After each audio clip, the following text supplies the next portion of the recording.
ይስጥልን። በዛሬው ስለ ጤናው ፕሮግራማችን ስለ አይን መረጃ ልንሰጣችሁ ወደናል። ስፔሻሊ ደግሞ ከልጆች ጋር በተገናኘ ይሆናል ማለት ነው። እንዴት ነው በዘር የሚተላለፍ በሽታ አለ ወይ? ህመም አለ ወይ? ህክምናስ አለ ወይ? እና ደግሞ የአይናችንን ጤና እንዴት እንጠብቅ? ቅድመ መከላከልስ ምን እናድርግ የሚለውን ልናይ ነው። አብራችሁን ቆዩ።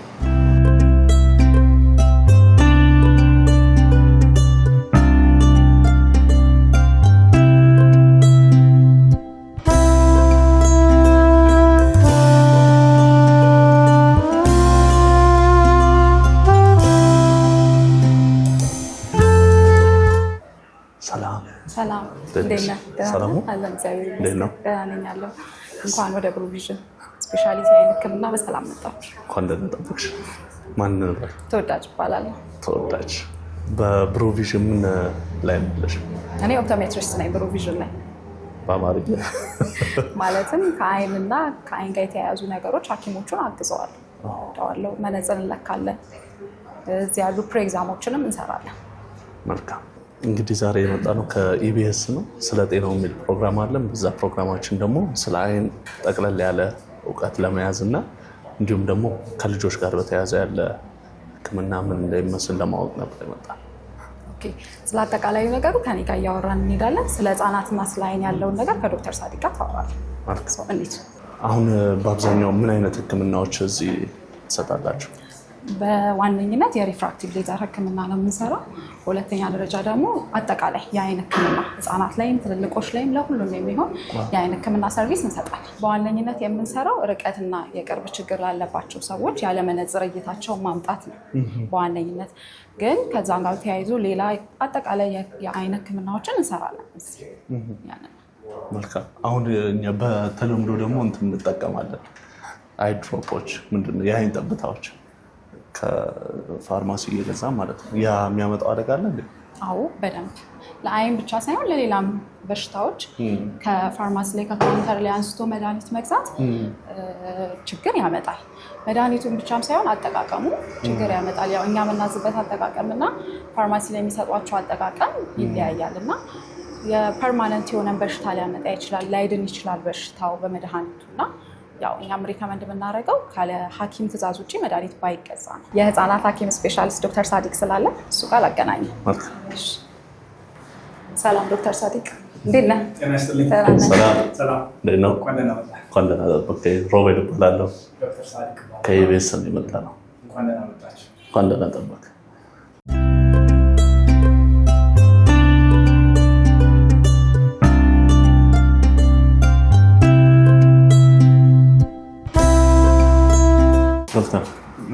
አሁን አንድ ሰው ምንም አይነት የህመም ስሜት ሳይሰማው በየምን ያህል ጊዜው መታከም አለበት አይኑ ትላለህ?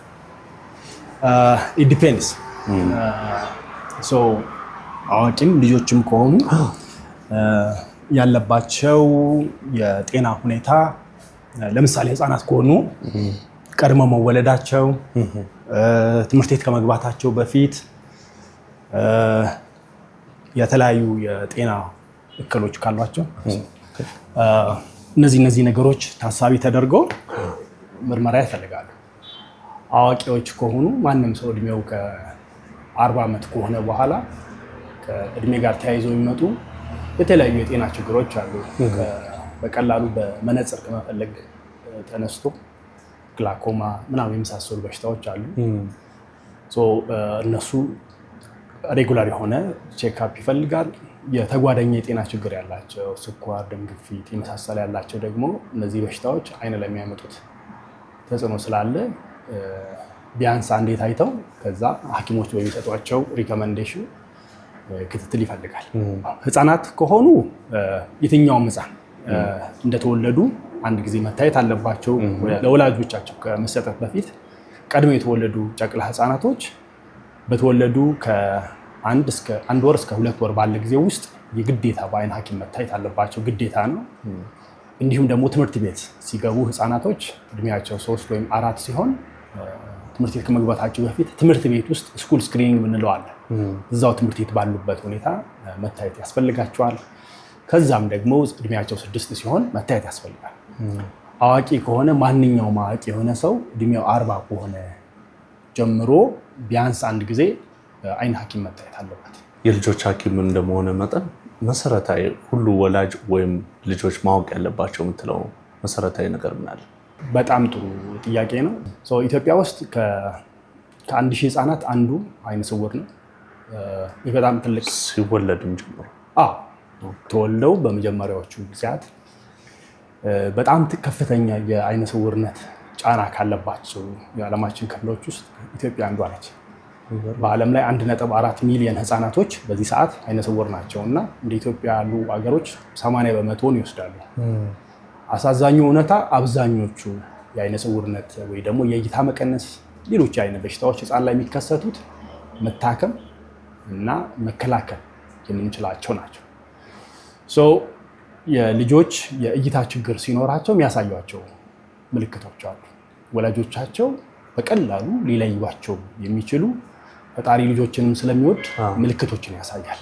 ስለዚህ በመጀመሪያዎቹ 3 ወራት ውስጥ እናቶቻቸውን፣ አጠገቦቻቸው ያሉ እቃዎችን መለየት የማይችሉ ህፃናቶች አሊያም ደግሞ አይናቸው የሚንቀጠቀጥ ህፃናቶች፣ አይናቸው የሚንሸዋረር ህፃናቶች፣ ጥቁሩ የአይናችን ክፍል ብርሃን ፊ እንለዋለን እዛ ላይ የቀለም ለውጥ ልክ ነጭ ወይ ጠባሳ የመጣል ምልክት ካለ እነዚህ ነገሮች የእይታ ችግር ወይ ደግሞ ያ ህፃን የማየት ችግር ያለው ነው ማለት ነው እና በግልጽ የሚታዩ ምልክቶች አሉ እና እነዚህ ችግሮች ወዲያውኑ ህክምና የሚፈልጉት።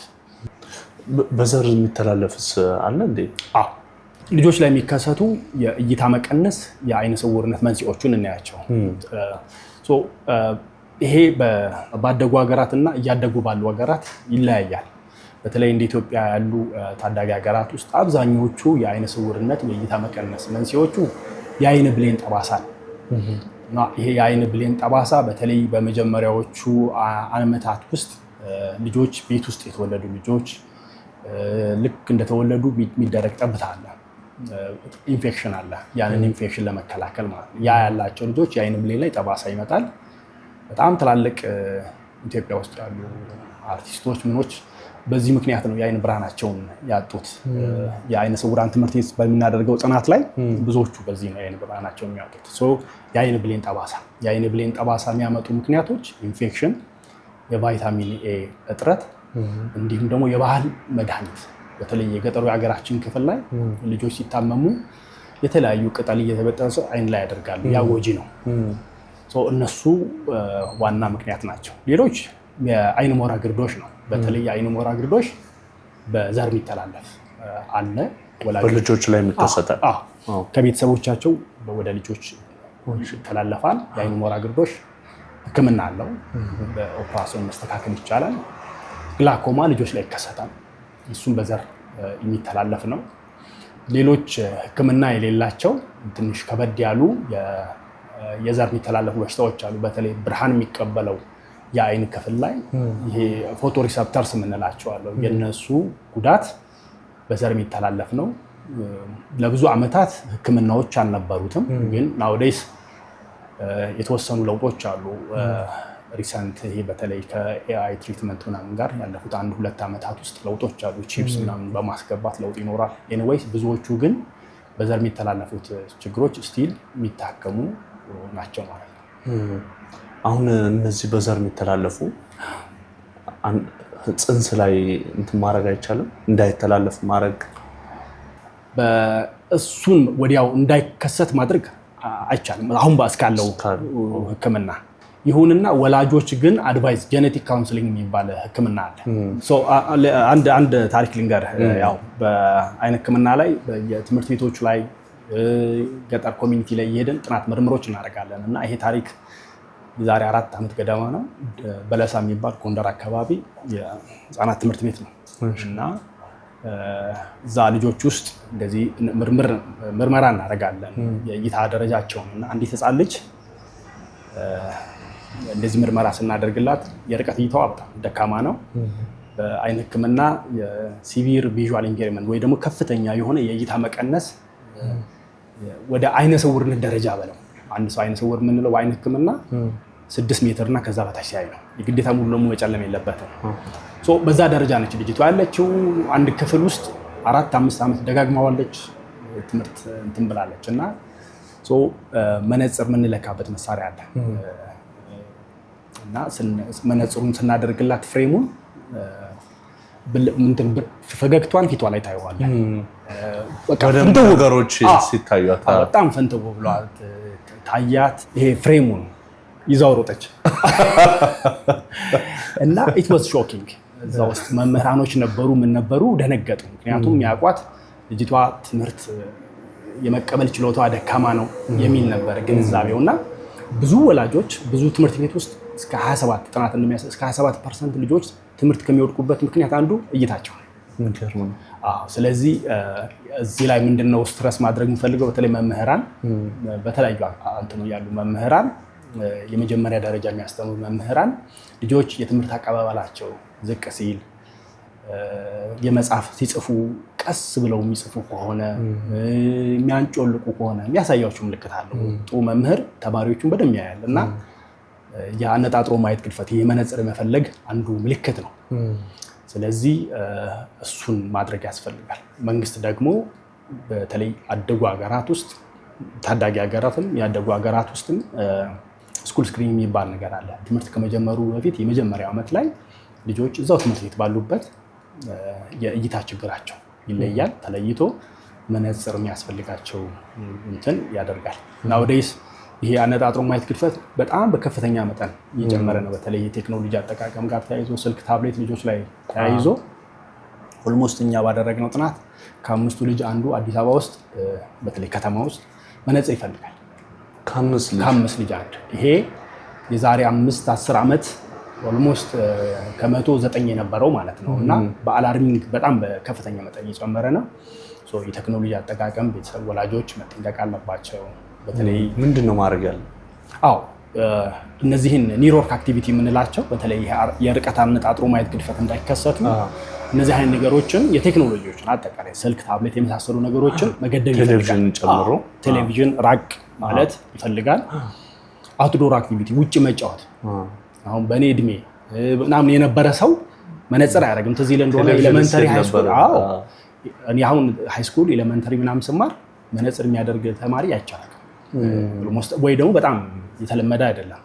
አሁን ግን በጣም ኮመን ሆኗል እና የዓለም የጤና ድርጅት ፕሮጀክሽን በ2050 50% የዓለም ሕዝብ መነጽር ይፈልጋል። ይሄ የሆነበት ምክንያት ቴክኖሎጂ ነው። ስለዚህ ቴክኖሎጂ በተለይ ልጆች ላይ መገደብ ያስፈልጋል። አሁን የሚጠቀም እስካለ አሁን የለመደ ልጅ ይኖራልና ስልክ፣ ታብሌት፣ ቴሌቪዥን ለመደ ምን ያህል ሰዓት በቀን ውስጥ ቢመለከቱ ወይም ደግሞ እረፍትስ ማድረግ አለባቸው? ትክክል። አንዳንዴ አሁን ለምሳሌ እዚህ ላይ ጥሩ መልእክት ምንድን ነው? አሁን የትምህርት ስርዓታችን ወደዛ እየሄደ ነው። መምህራን እና የትምህርት ባለሙያዎች ይህንን ኩዌስችን ማድረግ አለባቸው። ልጆች ቴክኖሎጂ መጠቀም አለባቸው የለባቸው? ይሄ ውይይት መሆን አለበት ብዬ አስባለሁ። አንዳንድ ልጆች እኔ ማያቸው በሙያዬ የሁለተኛ ክፍል ተማሪ በቴሌግራም አሳይመንት ይላክለታል እና ሁለተኛ ክፍል ተማሪ መጫወት ነው ያለበት ነው ብዬ ማስበው። እየተጫወተ ነው መማር ያለባቸው ልጆች። እሱ ማየት ያስፈልጋል። ግዴታ ከሆነ ግን ሰዓቱ መገደብ ያስፈልጋል። 20-30 ደቂቃ በላይ አለመጠቀም፣ አንድ በመካከል እረፍት መስጠት፣ ሁለት ደግሞ ኮምፒውተር ወይም ስልኩ የሚጠቀሙበት እንትንና ርቀቱና ርቀቱን ብቻም ሳይሆን የሩም ላይቱ እንትን ማድረግ አለበት፣ መቀራረብ አለበት። ጨለማ ውስጥ ማየት የለባቸው። ሰዓት መገደብ ያስፈልጋል። ለአዋቂዎቹም ይሰራል። 20 የምንለው ህግ አለን። እሱ ምንድነው? 20 ደቂቃ ስልኩን ወይም ኮምፒውተሩን እናያለን። ለ20 ሰከንድ 20 ፊት ወይም ደግሞ 6 ሜትር አሻግረን እናያለን። ስለዚህ ኮምፒውተር ላይ ትጠቀማለህ፣ ትጽፋለህ፣ ምን ትላለህ? ለ20 ደቂቃ ለ20 ሰከንድ አሻግረህ ቁጭ ባልክበት ማለት ነው። መስጠት ርቀት ያለው ነገር መመልከት። አይ ስትሬን ወይ ደግሞ ኮምፒውተር ቪዥን ሲንድሮም የምንለው አዲስ በሽታ አለ። ከኮምፒውተር ጋር መጠቀም ጋር ምን ይባላል? ኮምፒውተር ቪዥን ሲንድሮም ይባላል። እሺ።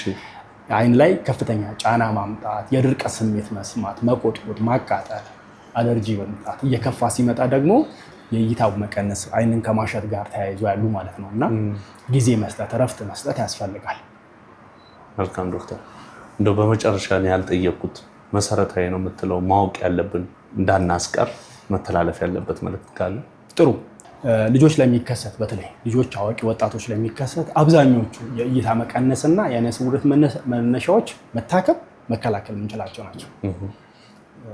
ሰዎች፣ ህፃናት፣ ታዳጊዎች፣ አዋቂዎችም ቢሆን በተለይ አዋቂ የሆኑት ከ40 ዓመት አንድ ጊዜ በትንሹ መታየት ያስፈልጋል። ተጓዳኝ ችግር ካለባቸው መታየት ያስፈልጋል። ከዛ ሐኪሞች በሚሰጡት ልጆች፣ ጨቅላ ህፃናቶች እንደተወለዱ መታየት አለባቸው። ቅድም እንዳልኩት ትምህርት ቤት የሚገቡ ልጆች ሁሉም ህፃናት ትምህርት እንደጀመሩ ፕሪስኩል እንደጀመሩ እንትን መደረግ አለባቸው። አንደኛው መልእክት እሱ ነው። ሁለተኛ ልጆች ላይ ታዳጊዎች ላይ የሚከሰት በተለይ የእይታ መቀነስ ምልክቶቹ መምህራን፣ ወላጆች ለማየት በጣም ቀላል፣ ግራ ሲገባቸው የሚያሳዩቸው ምልክቶች አሉ። ይወድቃሉ፣ አይናቸውን ያጮልቃሉ፣ የሆነ ነገር በጣም ያቀርባሉ፣ በደም አይጽፉም። እንደዚህ አይነት ነገር ሲኖር ወዲያውኑ መታከም አለባቸው። ህክምና ወዲያውኑ እየቆየ ሲመጣ እንትን ያደርጋል። ሶስተኛ መንግስት በተለይ የመከላከል ትልቅ ኢንቨስትመንት ነው። ዓለማችን በየአመቱ 411 ቢሊዮን ዶላር በእይታ ጋር ተያያዙ ችግሮች ታጣለች። ትልቅ ብር ነው፣ ትልቅ ኢንቨስትመንት ነው። ሰዎች ቅድም እንዳልኩት መከላከል በምትችለው አይነ ስውርነት ነፃነቱን ትነጥቋለህ፣ ድህነት ታመጣለህ። ህፃናት ሲሆኑ ደግሞ አንድ አባት ወይ እናት ከስራ ይቀራል እና በቤተሰብ ደረጃ ድህነትም ታመጣል። ለመከላከሉ መንግስት ኢንቨስት ማድረግ ያስፈልጋል። ይሄ ነው መልዕክቴ። ከልብ እናመሰግናለን።